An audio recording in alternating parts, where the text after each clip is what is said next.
Yo, yo, yo. Hey guys, welcome back to another amazing edition of the Best Practices Show podcast. It is Monday, the beginning of another amazing week, I hope, for you. And every Monday around here, we do something called Metric Mondays, a little bite-sized piece of information to help you improve your practice in your life. A number for you to think about that moves the needle in your practice.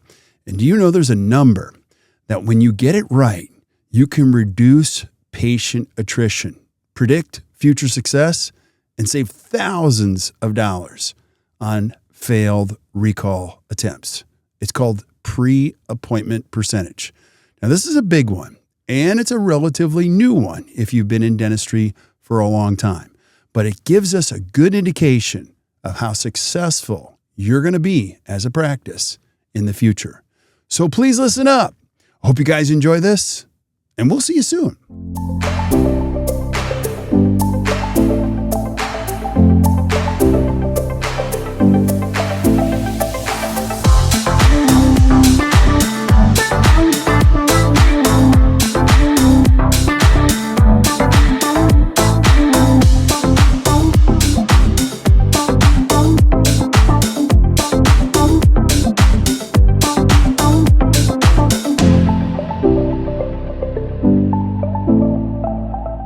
Hey guys, welcome back to the Best Practices Show podcast. You know what today is? Today is Monday.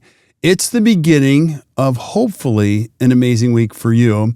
And you know what we do on Mondays? We do something called Metric Monday, a little bite-sized piece of information that gets you to think about your practice. And there's a lot of metrics in dentistry. And thank God I have my co-host here, good friend, director of education, amazing coach, great speaker, Miranda Beeson. She's back. Happy Monday, Miranda. Thanks so much. Happy Monday to you. Yeah. So today, Metric Monday, we're going to be talking about an important metric. Tell us about it. So today we're going to be talking about pre-appointment percentage. And like you just said a moment ago, there's so many metrics that we can be looking at and they can get confusing. And so we're just breaking them down one by one. And this is a metric that can get a little bit confused with like hygiene reappointment or new patient reappointment. There's a lot of pre and reappointment stats that you can look at in your practice. So today we're focusing on pre-appointment percentage. And what that is the percentage of your active patients, so the patients that have been in your practice for an appointment within the last 18 months, who leave your office with a future appointment already scheduled. So again, this can be any appointment, right? It's not just hygiene. It's not just looking at new patients. This is any active patient that's been in your practice in the last 18 months who's leaving their visit with a future appointment already scheduled. So it's calculated by dividing the number of active patients who are scheduled for a future visit by your total number of active patients. So this is really important because it's helping you to see the health of your practice in terms of patient loyalty. How many patients are tethered to your practice by way of a future appointment? You can have 4,000 active patients, but if only half of those or less have a future appointment, you're going to be working really hard to maintain the health of your practice. So what this looks like and how it impacts the practice, it helps to drive future schedule stability. So again, if you have people pre-scheduled for restorative appointments, hygiene appointments, any future appointments, that high reappointment percentage is going to mean that you're not starting each month with an empty schedule or a lot of holes on your schedule, relying heavily on last minute quick fill situations, just plugging those holes, or high dollars going into marketing to fill your chairs. It reduces that risk of patient attrition. So I mentioned loyalty. When you have people tethered to the practice with a future appointment, it's going to keep that attrition lower. Those people, what we call the leaky bucket, falling out the leaky bucket. It's been, more than 18 months since they've been in. They're no longer active. It's that much harder to get them back into the practice. So it helps to limit patient attrition. And patients with nothing scheduled are far more likely to fall through the cracks and eventually leave your practice.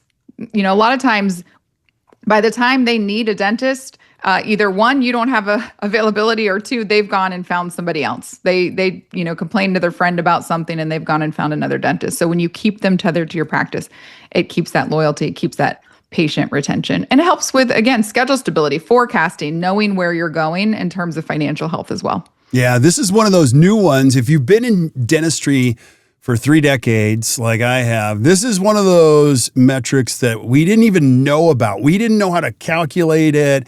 It was never talked about. And now it comes onto the scene with the help of things like dental intel. And it's so important and so telling. And we're going to do a deep dive in this. I want you to think about this if you're listening right now. Your patients, or any patient, they don't have to go to the dentist. I want you to think about that. Okay, they don't. They really don't. And if you have really good patients, they often don't think about, like, when's my next dental appointment? Okay, that's one piece. Secondly, the gift that dentistry gives is you can pre-fill your schedule if you do this intentionally for a very long time with the right type of stuff. I use this analogy all the time, but think about it. If I had a sandwich shop, and what if a sandwich shop, I open it up, Miranda, you and I make sandwiches every day, and all of our customers are lined up outside ready to come in. We already know who's coming in. We're going to be able to, like, serve them really well on the hour. And it's predictable. It's crazy what dentistry offers, that you can keep these people in your schedule. So as you lean into this, there's a huge opportunity and there's a huge missed opportunity in that, in the pre-appointment percentage. And so give us an idea, like, this number, what should it be, Miranda?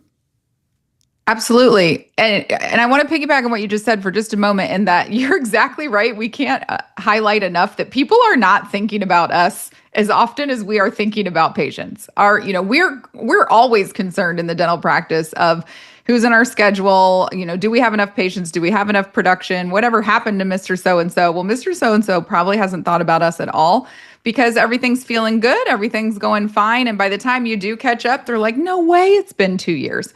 So it really is our responsibility to help get them pre-appointed so that they're tethered to the practice. It reduces the amount of dollars we're going to spend on recall attempts and our team having to call and reach out and call and reach out.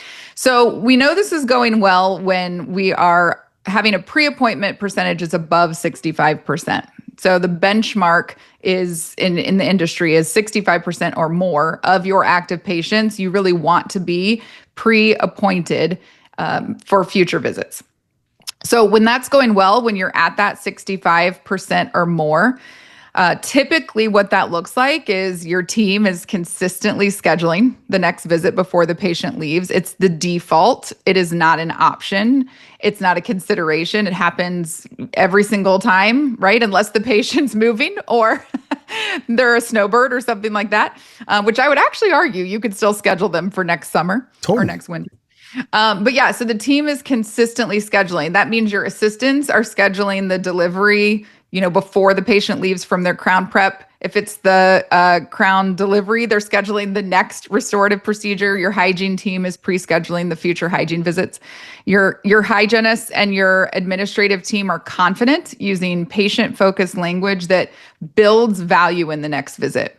We want to make sure that when we're pre-appointing, we're using language that's confirming language, that's not, we're going to pencil you in. Let's see how this goes. Why don't you just give us a call? I get it. Your schedule's busy. Call us back when you have some time and we'll find a spot for you.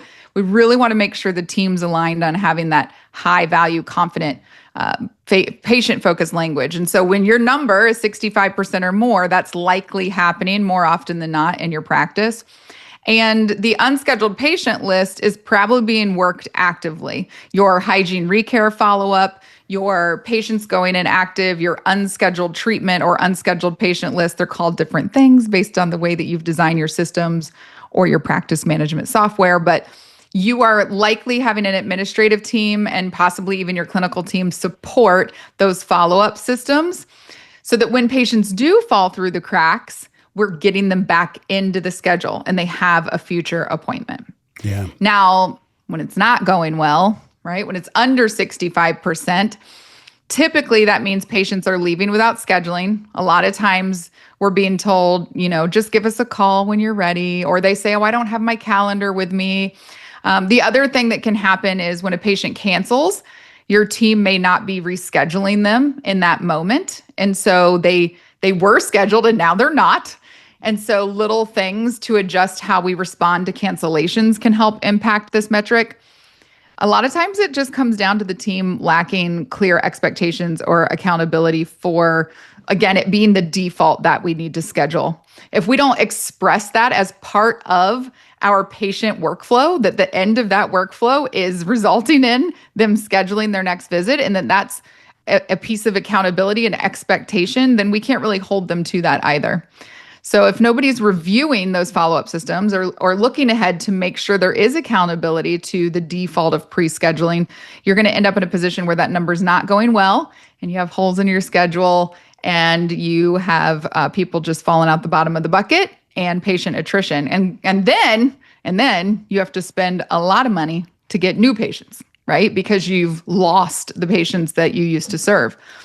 So it's really a downward spiral if you can't stay ahead on the pre-appointed percentage.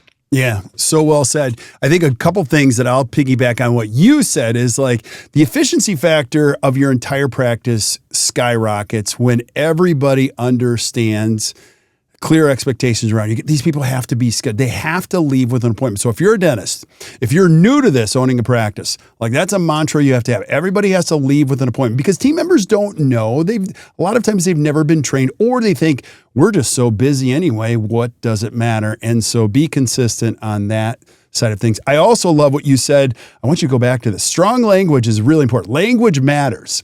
You can't go, do you want to make it an appointment? And my first thought is no. Like mine is, let's get you scheduled. What do you have a favorite at all? Yeah, I mean, I'm with you. It's just a matter of fact. We're wrapping everything up and it's just, well, let's go ahead and take a look at the schedule so we can secure your next visit with us. And so we're always just wrapping it with that affirmative statement. It's not an option. It's not like, so do you want to schedule or are you thinking you want to call us back? Like, no, we have to be confident that the next step here is for us to go ahead and take a look in the future and reserve some time. And I do love the phrase reserve time. And I like saying who the provider is. So if I'm the hygienist, I might say, let's look ahead in the schedule and reserve time for your next visit with me. And now you've made that connection and accountability to the patient to you.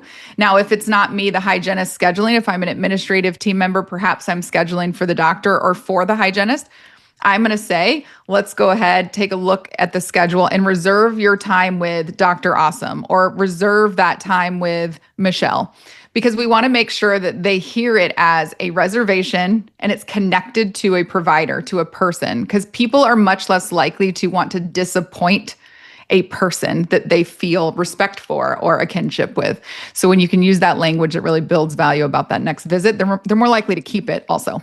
Yeah, I love how you said that because, you could cancel on the practice, but canceling on a person is harder. People don't cancel on their friends or people they respect. So tie it to the provider. That is awesome. And so I think you'd agree, number one, if you're not aware of this metric, find out what it is. And if it is above 65%, high five yourself and ask, how can we get better at this? Because not all patients are good patients for the future of your practice. And that's why if it's below it, you have some work to do. So Miranda, what can I do now to impact this metric if it's not good? If your metric is below that benchmark, below that 65%, you definitely want to just start by setting the expectation and aligning with your team that it's really important. And in fact, it's our default mode to have every patient leave with their next visit scheduled.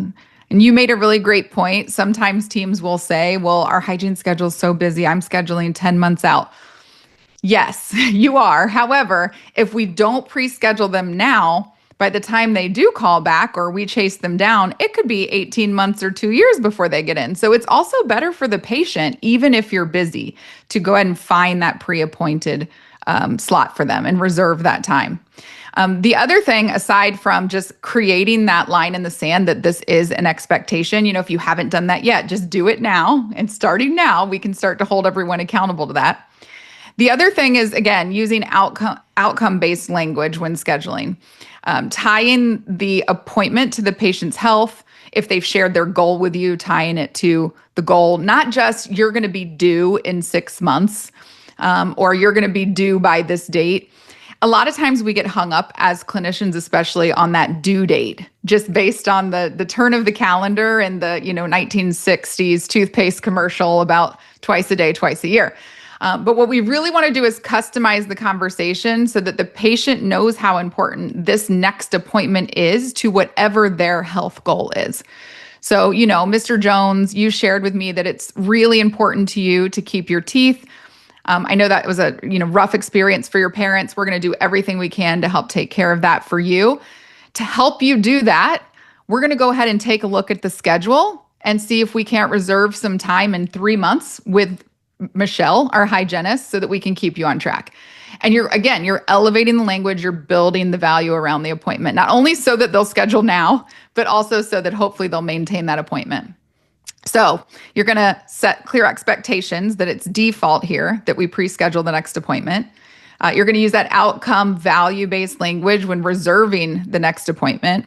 And you really want to implement a reliable follow-up system, unscheduled patient report, hygiene follow-up system, anything that's going to be measuring and tracking the people that do not currently have a future appointment. And that's worked weekly or biweekly by someone who really owns that system. So typically an administrative team member will be responsible for having the list of unscheduled patients or hygiene patients without a future appointment. And they're consistently calling that on a regular rhythm. And I say calling that, they're probably building in text, they're probably building in email. But you also should be making those personal connections. And they're working that. A lot of times what we see is that people only call those lists when they're trying to fill a hole. When someone's canceled and they need to fill something short notice. But it should be something you're calling as part of your regular weekly checklist rhythm so that you're always having touch points, because it can take 10, 15 attempts to reach out to someone before you actually get a hold of them and have them in your schedule again. Yes. So well said. Miranda, that was excellent. Now, if you're listening to this podcast, I'm just going to say this. I've been doing education for a long time. I wish I had somebody like Miranda early on in my career just to show me what this meant, how to do it, and how to make it better. And I'm telling you, these podcasts on Monday, if you're just struggling and you just don't even know where to start, share them with your team. Sit down and talk with your team about this. But this is a great place to start, as every Metric Monday is. Look at the number, find out what it is, and then start asking questions. How is this working? Is it not working? And then you can lean on this podcast, share it with your team members. And if you're really inclined and you want to do more, you can come back into the Best Practices Association. We actually have an app now. If you search on the Apple Store or Google Play Store, you can search Best Practices Association. You can start the journey for free. You can upgrade to premium, which you get all the access of the tools and the step-by-step tutorials. I'll leave you with a little hint here. Miranda's created some amazing courses back there that show you how to get off of PPOs. It shows you how to create the ideal schedule. So don't sit and try to figure this all out. Just have your team go through the course with you and your team, and you can learn how to do this better, like do it best practices. You can talk to people in the community, and then if you want to upgrade, you can upgrade to teams where you can get the support that each one of your team members have. You can see I'm pretty excited about this, but we now have a resource. We love this stuff. We're going to keep bringing it. The podcast is just the tip of the iceberg. And as you go back into the Best Practices Association, you're going to see there's more resources, more support. Join us. And I promise you, we're going to help you create a better practice and a better life. We're going to keep bringing it. So Miranda, thank you so much, as always. Thank you for having me. This was fun. Yeah, and it's Monday. So thank you guys for listening. Thanks for tuning in. I don't know how this is working, but Metric Monday, seems like you guys like it. The numbers are going up, so we're going to keep bringing it. And we got a lot more to talk about. So I hope your week is a great one. And keep tuning in as we've got more stuff that's ahead. And until we see you guys next time, or you hear from us next time, keep watching or keep listening to the Best Practices Show. I hope you guys enjoy your Monday.